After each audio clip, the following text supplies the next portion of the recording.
Que debate, hein? Criacionismo versus evolucionismo ou evolucionismo versus criacionismo. Fé, razão, ciência, texto sagrado.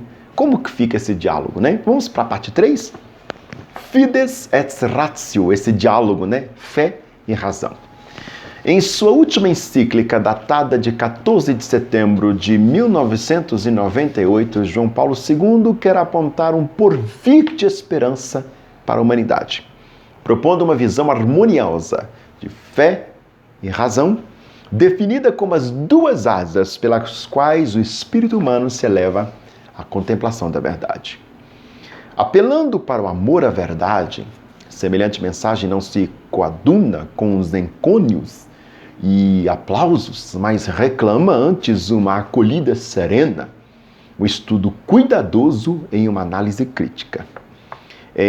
Essa carta circular, que a gente chama de encíclica, vem endereçada especialmente aos bispos da Igreja Católica, o que insinua não se tratar de problemas ocasionais, mas de questões doutrinárias básicas, que os bispos, em suas comunidades, ajudados por teólogos e filósofos, têm o encargo de testemunhar. A encíclica oferece a exposição panorâmica de não ser exaustiva, nem exaustiva de um lema central continuamente abordado no decorrer do cristianismo, as relações da fé e razão.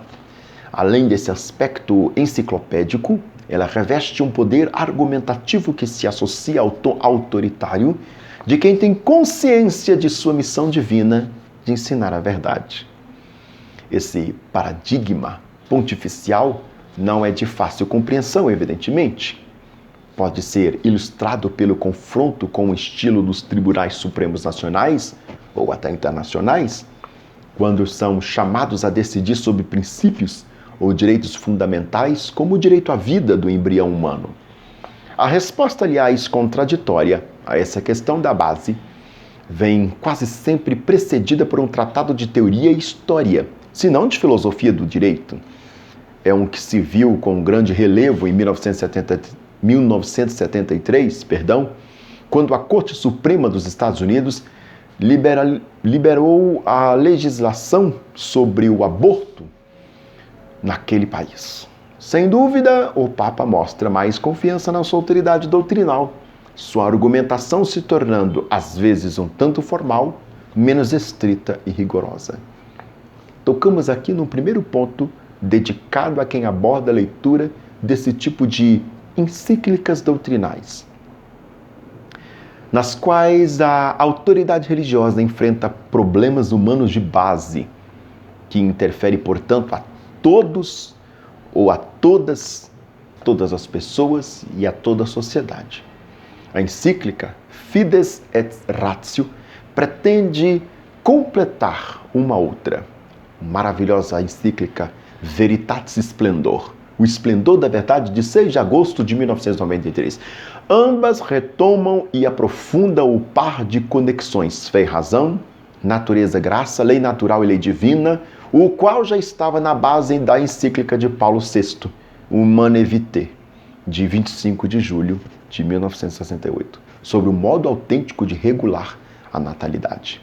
Ora, essa última encíclica suscitou a maior oposição à moral católica, se é que não colocou em um verdadeiro impasse, pois empenhou toda a autoridade para declarar que a lei natural condenava de maneira absoluta todo método de contracepção artificial que nós temos hoje, pílula, camisinha, concedendo ao mesmo tempo que sua argumentação podia não ser de todo convincente, nem mesmo para os padres e teólogos.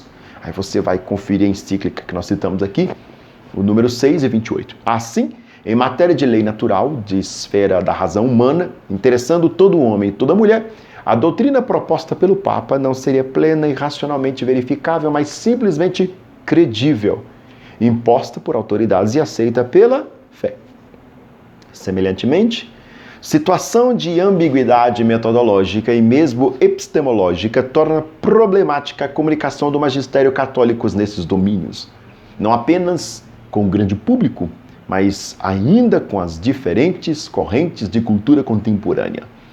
Na raiz do grave equívoco, permanece uma questão especialmente teológica, tocando precisamente a relação da fé e da razão. Vem sendo estudada sobre os seus diferentes aspectos, aguardando-se momentos de um diálogo leal e aberto com as instâncias competentes. No quesito Bíblia e História, em sua última encíclica, o Papa se sente à vontade dentro desse paradigma pontifício que lhe dá plena segurança para ensinar com autoridade, sem deixar de recorrer a uma argumentação, em grande parte apenas ilustrativa de caráter bíblico, histórico e filosófico. A sua tese da verdadeira e profunda harmonia entre a fé e a razão busca alicerçar-se na consideração do próprio ser humano, à luz da mensagem da Bíblia, da história e da filosofia, da teologia, sem esquecer um certo apelo comparativo às grandes religiões. A noção abrangente e generalizada permite encontrar a desejada convivência da fé e da razão entre os povos desde os mais antigos, cuja filosofia religiosa os aproxima assim da meditação dos sábios da Bíblia. Uma tal visão panorâmica e conciliadora se abre à reflexão sobre a questão do tão pertinente e tão impertinente do sentido da vida, da morte, do sofrimento, do mal. Mas a perspectiva apologética da encíclica leva à economia das questões e objeções espinhosas que não deixam de surgir da aproximação e da leitura dessa imensa antologia dos textos e das tradições. Por vezes, distante no tempo e no espaço, expressas nas diversidades culturais e nas mentalidades. Não seria oportuno notar que a economia da autonomia da razão, afirmando-se desde os primórdios da filosofia e fortalecendo-se com seus progressivos progressos, desculpa o pleonasmo, mas é assim, levanta o grave problema da ocorrência da razão e a ocorrência da fé como concorrente. Da busca de uma religião dentro dos limites da razão, Kant, pode-se ignorar ou desconhecer que a filosofia autônoma, não religiosa, coloca com seriedade e profundidade questões do sentido da vida? Para enfrentar o moderno desafio provindo da ausência desse sentido ou do desconhecimento das verdades fundamentais, o diálogo com o pensamento leigo secular, com aqueles que e aquelas que têm o maior chegado a uma fé religiosa explícita, não seria tão importante quanto a aproximação ou confrontação com as sabedorias religiosas do passado? Mas nós voltaríamos então à Idade Média? No centro, ou melhor, no ápice da sua construção, o Papa coloca a Idade Média que teria realizado a integração perfeita entre fé e razão, inaugurada pelos padres da Igreja, a patrística, entre os quais se destaca Santo Agostinho. A elaboração escolástica dessa integração é iniciada por Santo Anselmo e levada a cabo por Santo Tomás de Aquino.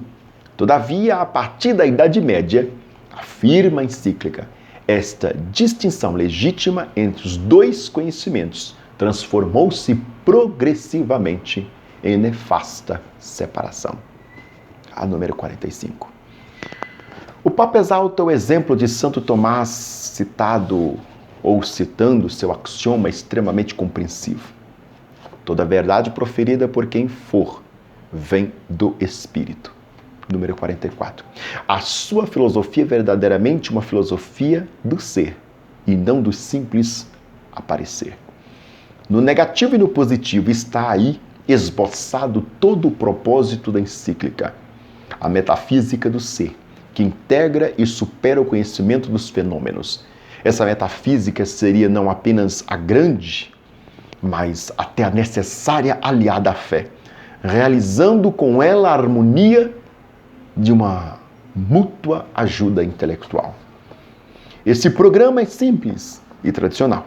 Nas insistências pontifícias, quando se trata da filosofia a serviço da teologia e integrada no sentido do clero católico, é o que depende dos números 85 e 92 a 99. A sabedoria esta está em seguir as pegadas de Santo Anselmo, discernir e anexar o que está válido, embora parcial, no pensamento moderno.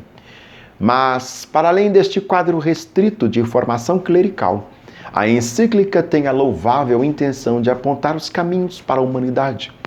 Aqui, no entanto, o projeto dá lugar a um feixe imenso de interrogações, a abertura à realidade, a recusa do relativismo, do niilismo, do ceticismo, passam necessariamente por uma recuperação da filosofia do ser. Certa insistência repetitiva sobre o termo recuperar, nas números 6, 48, 101 e 105, propondo um ideal a realizar, poderiam insinuar uma operação de volta ao passado. Mas ainda, a nefasta separação de fé e razão, estigmatizada na encíclica, se há de imputar unilateralmente ao passado de pensamento moderno.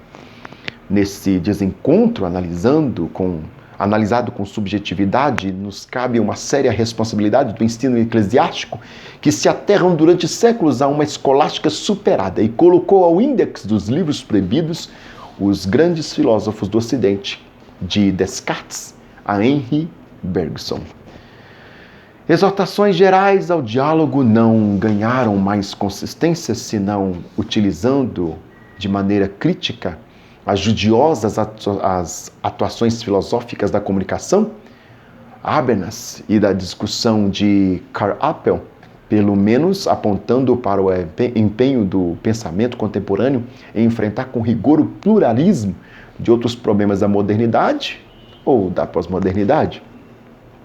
Embate de dois paradigmas, como vemos, como os demais encíclicas doutrinais de João Paulo II, esta última não deixa de atender ao legado do Concílio Vaticano II, mostrando, no entanto, uma dupla orientação.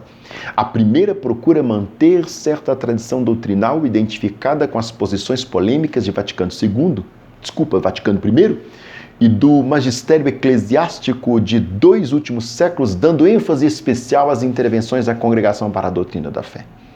O outro cuidado é avançar, mas sem pressa e sem risco, as trilhas da renovação indicadas por João 23.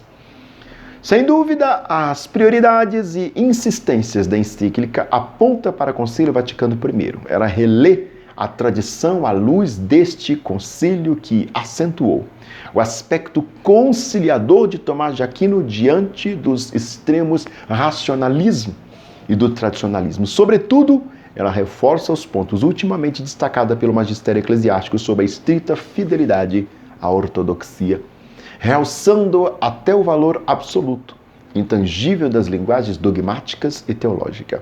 Atenta-se, por exemplo, aos números 84, 94 e 96 e às fontes indicadas. Aliás, pela sua frequência e pelo relevo que lhes é dado, as fontes citadas na encíclica relevam a predominância significativa da tendência conservadora.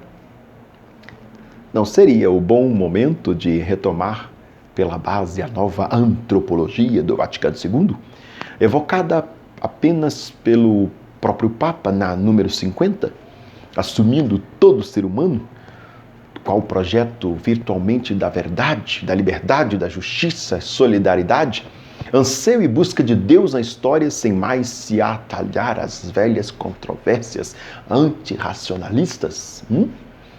E, finalmente, a questão crucial, o paradigma de um magistério concentracionário. Olha essa palavra. Tendo como protagonista o Papa e a Congregação para a Doutrina da Fé. Estaria prolongando o paradigma evangélico do Vaticano II, que se abre à colegialidade dos pastores e à comunhão participativa dos fiéis em documentos fundadores como as constituições sobre a Igreja e sobre a revelação. Todavia, mais do que precedentes, a encíclica denota seriedade, acena para valores positivos sem esquecer certa abertura ao diálogo, o que revela maior segurança na unidade interna da Igreja Católica, em torno do episcopado, claro. Sem um duplo paradigma teológico, parece perdurar nas posições do magistério eclesiástico, um de feitio mais tradicional e outro mais inovador. João Paulo II, ao entardecer do pontificado, sem relegar o primeiro, se inclina discretamente para o segundo. O melhor de sua mensagem resplandece na sentença lapidar, abre aspas, ao desassombro da fé deve corresponder a ausência da audácia da razão. Número 48. Isso merece ser tomado ao pé da letra. Te espero no vídeo número 4, o avanço evolucionista teísta. Obrigado.